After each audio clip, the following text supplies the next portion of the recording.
श्रीमद् भागवत में वर्णन आवे, ठाकुर जी सब ग्वाल बालन के संग में वन भोज कर रहे हैं। सब रे ग्वाल बाल छाक लेकर के गए व्रज में, वन में। छाक समझे?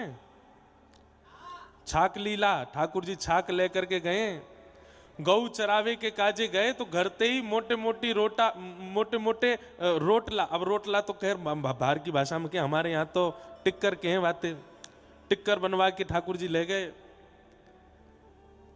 सब ब्रजवासी बालकन के संग ठाकुर जी गौचारण करवे के काजे गए। सबंत कह दिए, अरे अपने अपने घर ते सबरो सामान ले आइयो, जो जो बनो हो घर में।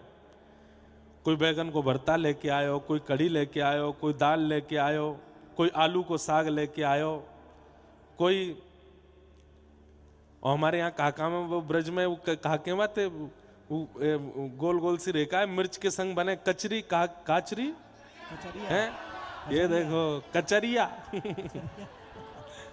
ये ब्रज में ही बनता है। मिर्च के संग में बने कचरिया, कचरिया। आहा, सबरे लेके आए अपने अपने घर ते जो जो सामान में रहो। ठाकुर जी ने जाए करके बीच में स्थान लियो, चारों तरफ सबरे ग्वाल बाल बैठ गए। हारे अपने अपने घर को सब सामग्री निकारो।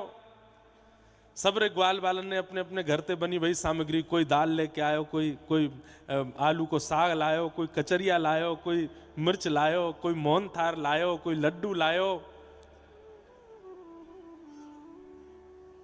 ऐसो भोग भी ठाकुर जी व्रज में ही लगा में।